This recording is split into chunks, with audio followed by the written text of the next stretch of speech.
அதற்காக நாம் எடுத்துக்கொண்ட சாறு எலுமிச்சை சாறு. அன்பான நேயர்களே, எலுமிச்சை சாறு உடல் பருமனை குறைப்பதோடு இல்லாமல் உடலில் தங்கியுள்ள கொழுப்புகளையும் வெளியேற்றும், உடலுக்கு சுறுசுறுப்பும் புத்துணர்ச்சியும் தரும். மேலும் உடலில் தங்கியுள்ள அழுக்குகள் வெளியேறினால் உடல் முழுவதும் சுத்தமடையும், உடலுக்கு நன்மை தரும் என்பதால் நாம் எலுமிச்சை சாறையும் எடுத்து வைத்துள்ளோம். அடுத்ததாக தேன். தேன் ஒரு கிருமி நாசினி. தேன் ஒரு அருமருந்து. தேன் சுருக்கங்களை நீக்கும். தேனை தினம்தோறும் உட்கொண்டு வந்தால் காய்ச்சல் தணியும், கொழுப்புகளை நீக்கும், உடலுக்கு ஒரு ஆரோக்கியம் மேம்படும். மேலும் தேனும் எலுமிச்சை சாறும் ஒன்று சேருவதால் அதீத உடல் பருமனை படிப்படியாக குறைக்கக்கூடிய ஆற்றல் இருப்பதால் நாம் தேனையும் எடுத்து வைத்துள்ளோம்.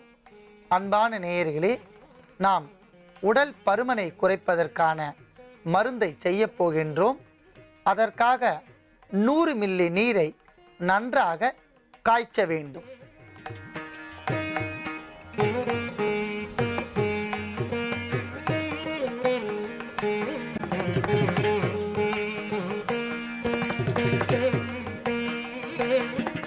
அன்பான நேயர்களே, நன்றாக கொதித்துவிட்ட நீரை நாம் எடுத்துக்கொள்ளலாம்.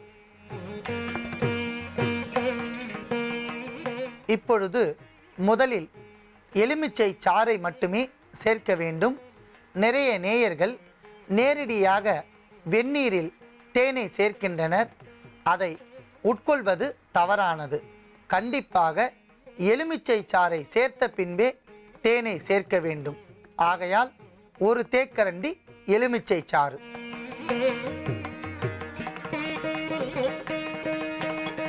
அடுத்ததாக அரை தேக்கரண்டி தேன்,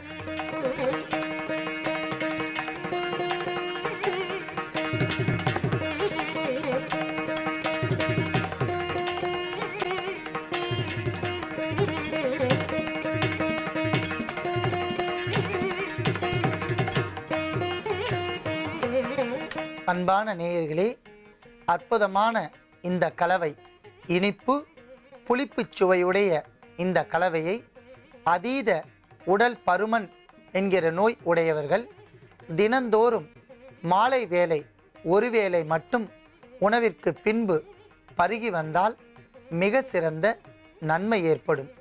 உடலில் தங்கியுள்ள பருமன் சதை கொழுப்பு படிப்படியாக கரைந்து வெளியேறும், உடலுக்கு நன்மை தரும். ஆகையால் எளிமையாக நாம் தயாரித்த இந்த மருத்துவத்தை நோய் உடையவர்கள் பயன்படுத்தி நோயின்றி வாழ வேண்டுகிறேன். அதே சரவாங்கி நோய்க்கான ஒரு லேகியம் ஒன்றை நாம் தயாரிக்க போகின்றோம். பொதுவாகவே சித்தர்கள் நோய்களுக்கு பல்வேறு வகையான மருந்துகளை தனித்தனியாக வகைப்படுத்தி உள்ளார்கள்.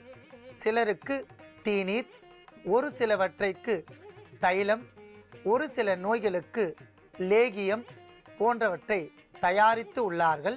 அந்த வகையில் உள்ளுக்குள் சாப்பிடுகின்ற லேகியம் ஒன்றை நாம் தயாரிக்க போகின்றோம். அதற்காக நாம் எடுத்துக்கொண்ட மூலிகை பூண்டு.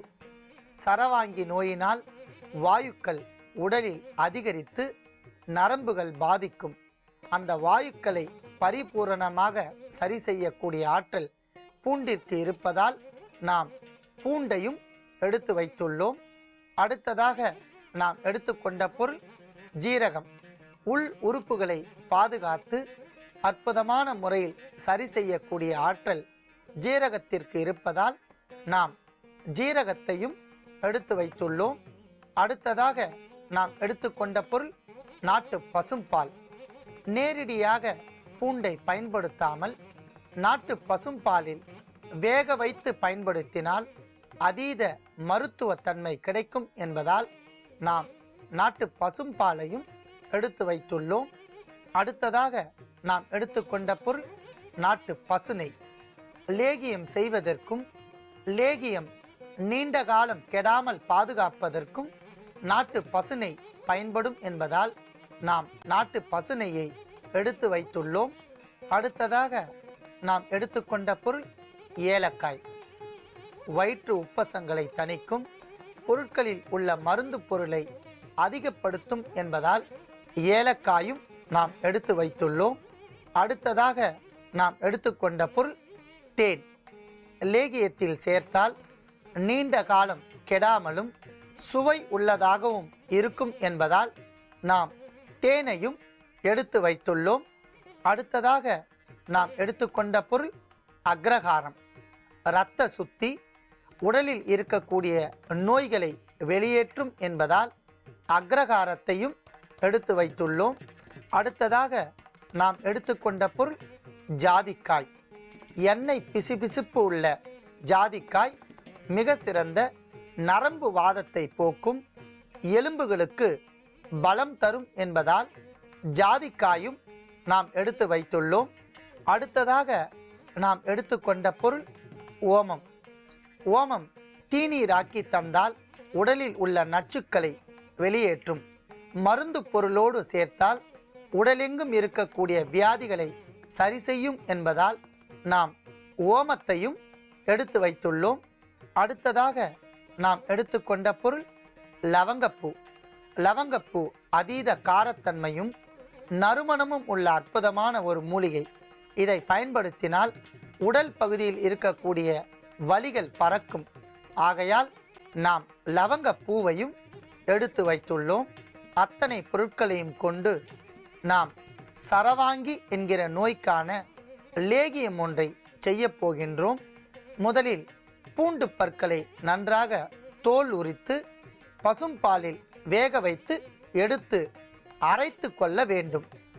அவ்வாறு வேக வைத்து அரைத்து எடுத்துக்கொண்ட பூண்டு விழுது 50 கிராம்.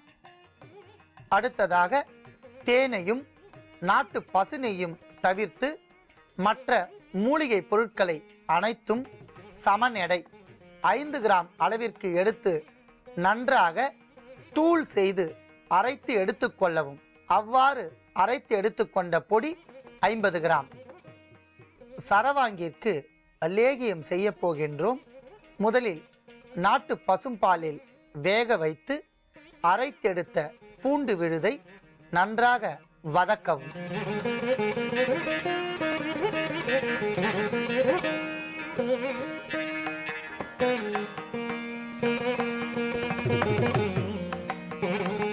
இத்துடன் மருந்து பொருளை அரைத்து தனியாக வைத்துள்ளோம்.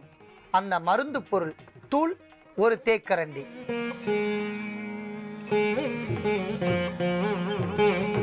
தேவையான அளவிற்கு நாட்டு பசுநெய்.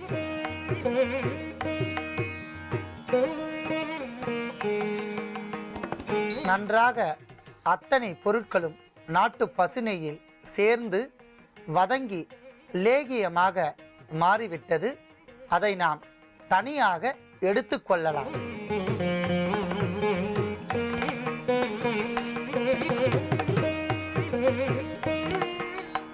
இப்பொழுது இந்த லேகியத்தில் தேவையான அளவிற்கு தேன் சேர்த்து கலக்கவும்.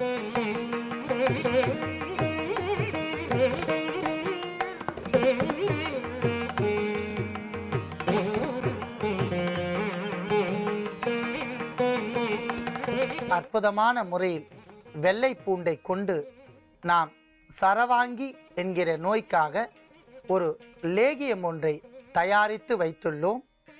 தேவைப்படும் போது நோய் உடையவர்கள் இந்த லேகியத்தில் இருந்து காலை வேளை உணவு உண்ட பிறகு அரை மணி நேரம் கழித்து 5 கிராம் அளவிற்கு தினந்தோறும் இந்த லேகியத்தை சாப்பிட்டு வந்தால் படிப்படியாக சரவாங்கியால் பாதிக்கப்பட்ட இடங்களெல்லாம் வலி மறைந்துவிடும். கை கால்கள் முழுவதும் ஆரோக்கியமாக இருக்கும். நரம்புகள் துடிப்புத்தன்மை குறையும். வாத வலிகள் படிப்படியாக குறைந்து ஆரோக்கியமாக இருக்கும். எளிமையான முறையில் நாம் தயாரித்த இந்த லேகியத்தை நோய் உடையவர்கள் பயன்படுத்தி நோயின்றி வாழ வேண்டுகிறேன்.